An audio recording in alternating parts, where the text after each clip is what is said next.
फिलहाल ये वीडियो बनाने का बस पर्पज यही है मेरा कि बच्चों को पूरे साल सिर्फ ये समझाया जाता है कि कंसेप्ट कैसे पढ़ना है, बट एट लास्ट जब एग्जामिनेशन से पहले आपको ये दिखाया जा रहा है कि आप कॉपी कैसे प्रेजेंट करके आओगे। आपको लाख कंसेप्ट आता हो बहुत बढ़िया, लेकिन आप लिख नहीं पाओ तो उसकी वैल्यू 0 हो जाएगी। तो प्रेजेंटेशन ऑफ अकाउंटेंसी पेपर आप कैसे करोगे ये थोड़ा देखना है।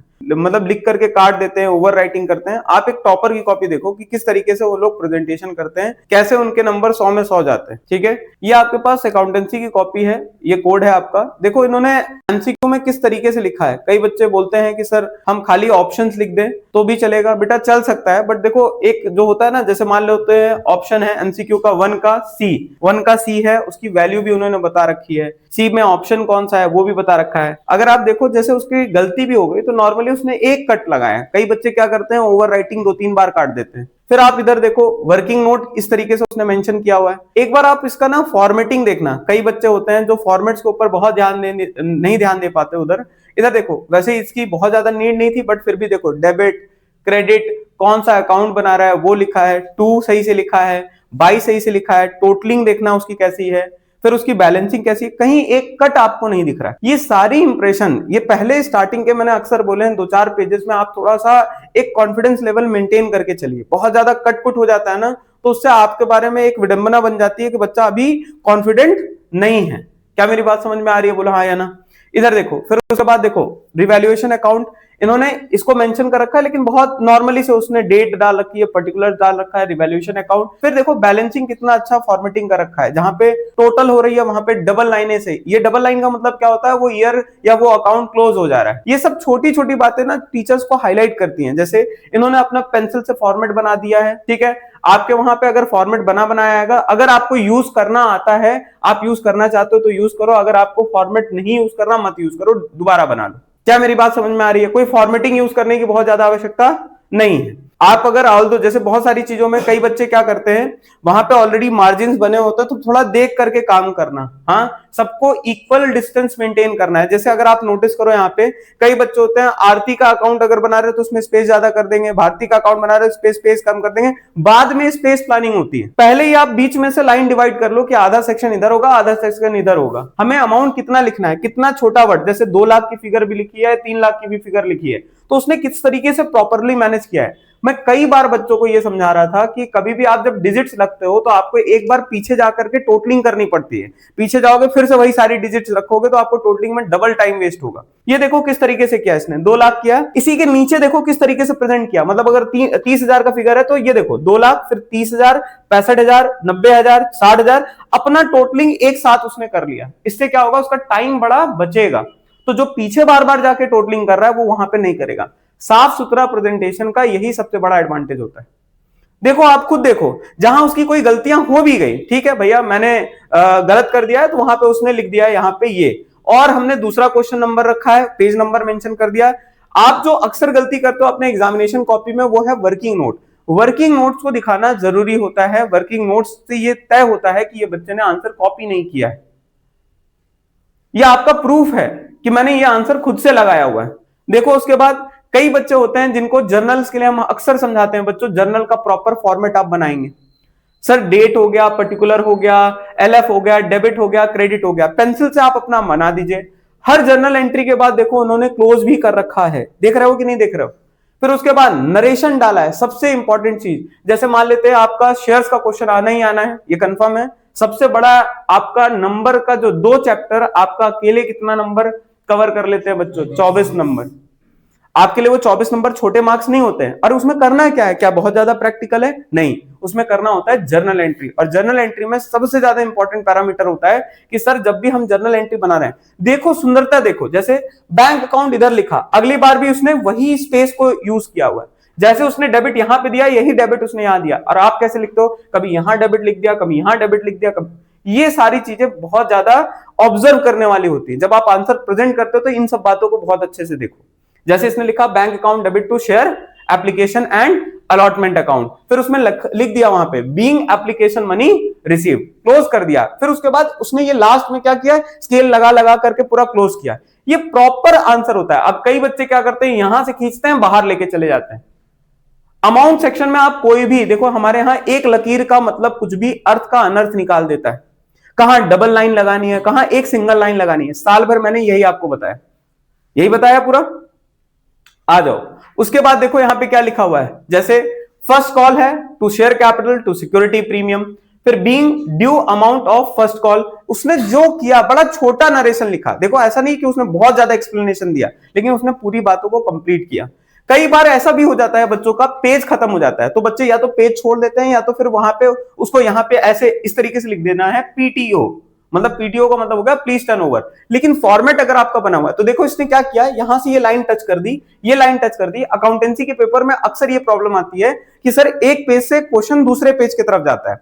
मैंने आपको पेजेस के लिए क्या समझाया हुआ है बच्चों, जैसे आपके पास मान लेते हैं कॉपी इस तरीके से है, ठीक है, तो जब कोई ऐसा क्वेश्चन है जिसमें आपको दो तीन चीजें बनानी है, से फॉर एग्जांपल आप कैश फ्लो का क्वेश्चन अटेम्प्ट कर रहे हो, तो कोशिश करो इस पेज से इधर तक खत्म कर लो, अगर आपका नंबर बहुत बड़ा पेपर में जा रहा है तब। जैसे मान लो आपको किसी अकाउंट में रिवैल्यूएशन अकाउंट बनाना है, पार्टनर्स कैपिटल अकाउंट बनाना है, तो सामने इधर रिवैल्यूएशन बना लो, इसी के नीचे पार्टनर्स कैपिटल, इसी के बगल में बैलेंस शीट। जब ऐसे सेक्शन में कॉपी खुलती है तो आपका नुकसान नहीं होता। क्या मेरी बात समझ में आ रही है? अब होता क्या है, बच्चे अक्सर पेज में ऐसे लेते हैं, ऐसे पकड़ते हैं, यहां से अगर मान लो आपने रियलाइजेशन अकाउंट बना दिया, फिर आप बार बार क्या करोगे, पीछे आगे, तो आपका आधा टाइम तो इसमें भी जा रहा है। पेजेस फोल्ड हो जाते हैं, कॉपी में राइटिंग खराब हो जाती है, खासकर जो बच्चे इंक पेन वगैरह इस्तेमाल करते हैं, प्लीज आप जो भी पेन इस्तेमाल कर रहे हो उससे यूज टू बहुत पहले हो जाना।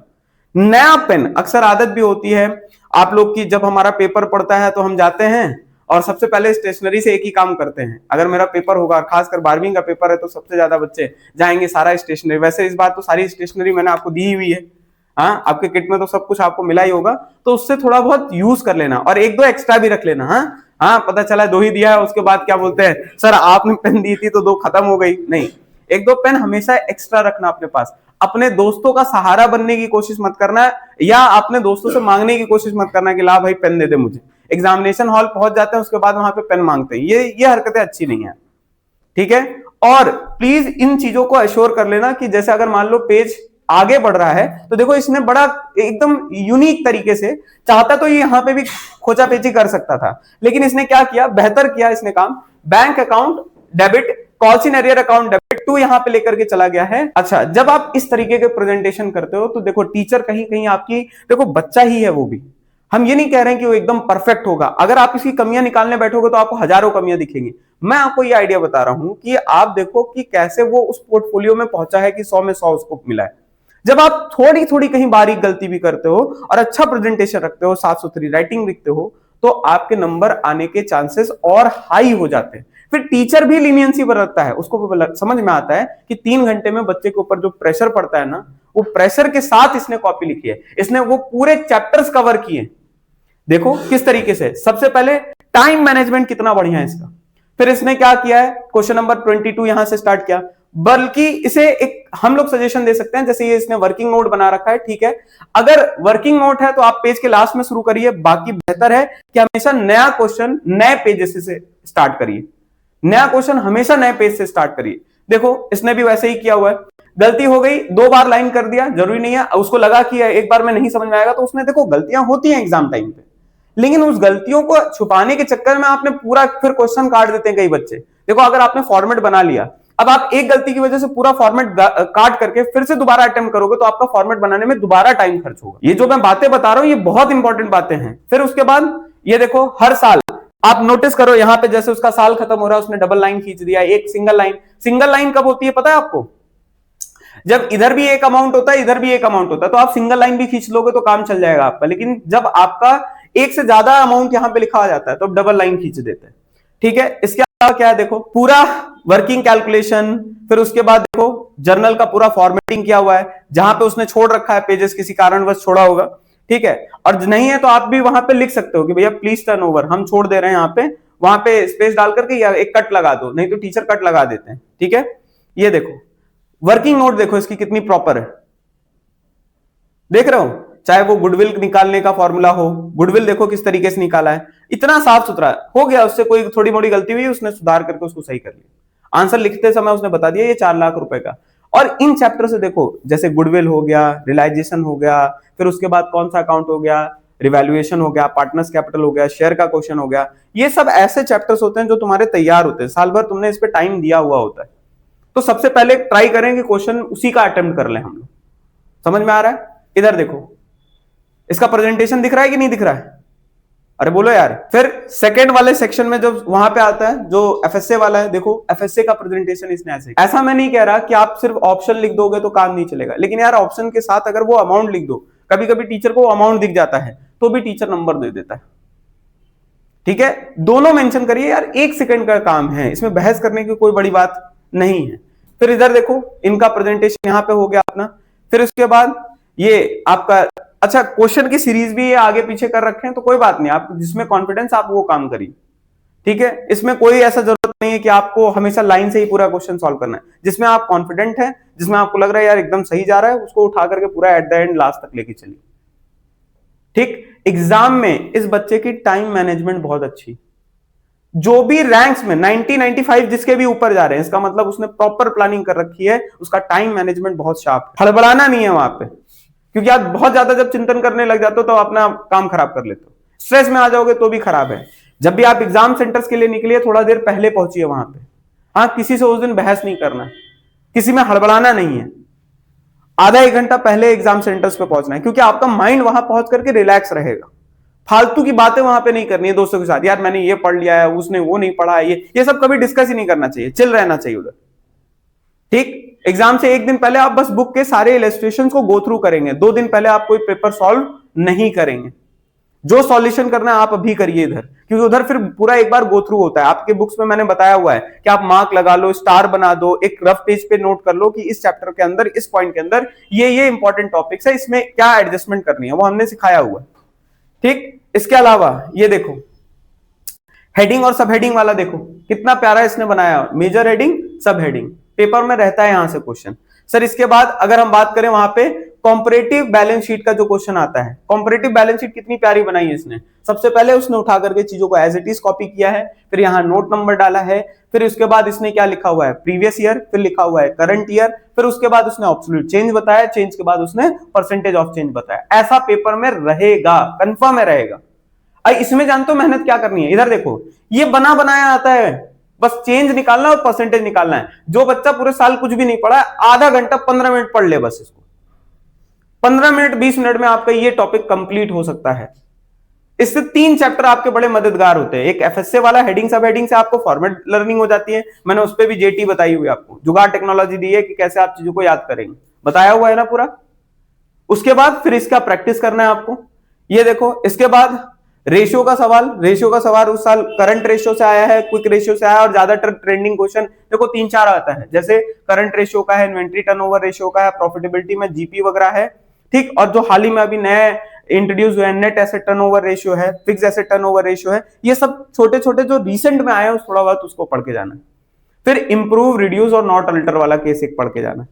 रेशियो के ऊपर अब बहुत ज्यादा समय नहीं खराब करना है, वो जो मैंने पूरी एक पीडीएफ की दी हुई है ना आपको, सारा पीडीएफ दिया होगा, 2 से 3 पेजेस के अंदर आपको एक पीडीएफ दिया है, इसमें पूरा फॉर्मूला लिखा हुआ है, फॉर्मूले के अंदर कौन कौन सा कंपोनेंट इस्तेमाल होता है वो लिखा हुआ है, वो रेशियो पे क्या कमेंट लिखना चाहिए ये भी मैंने बताया हुआ है ना। चलो अब इसके बाद देखो लास्ट में अगर हम देखें बच्चों, ये जो सीएफएस का सवाल इसने किया हुआ है, सीएफएस का सवाल जो आखिरी सवाल होता है आपका, एक्युमुलेटेड डेप्रिसिएशन अकाउंट इसने बनाया हुआ है। फिर एक्युमुलेटेड डेप्रिसिएशन के बाद फाइनली इसने अपना कैश फ्लो का क्वेश्चन देखो किस तरीके से सॉल्व किया हुआ है, cash flow from operating activity, NPBT of the year जो उसने निकाला, फिर पूरी चीजें, और उस साल सिर्फ आया हुआ था ऑपरेटिंग एक्टिविटी। हो सकता है बच्चों कि लास्ट मोमेंट तक जितना आप परेशान रहते हो, जैसे इसने कुछ पोर्शन ये इसने और भी अटेम्प्ट किया हुआ है, मतलब सेकंड पार्ट मतलब बी पार्ट इसने अटेम्प्ट किया हुआ है, आपको सारे नहीं करना है। ये देखो कुछ इसने रिपीटेड किया हुआ है तो उसको छोड़वा दिया उसने, टीचर इतना देखता है उसको पता होता है कि रिपीट कोई क्वेश्चन बार बार नहीं करना है। तो सारे क्वेश्चंस एक तरीके से आपने यहाँ पे गो थ्रू कर लिए हैं, देख लिए हैं। आज का जो ऑब्जेक्टिव था हमारा वो था कि neat and clean presentation must है बच्चों के लिए, अगर आप एक अच्छा स्कोर खड़ा करना चाहते हो। कॉपी कैसे प्रेजेंट करती है, फॉर्मेट कैसे होता है, पेज जब अगले पेज पे जाते हैं तो क्या काम करना होता है, ये सारी बातें हमने आपको बताई है। मैंने आपको ये भी बता दिया है लास्ट में कि कॉपी को कैसे आपको यूज करना है, एमसीक्यू कैसे करना है। क्या मेरी सारी बातें समझ में आ गई, वर्किंग नोट समझ में आ गया? That's it. अगर इतना आप ध्यान देते हो आप बहुत बेहतर करोगे।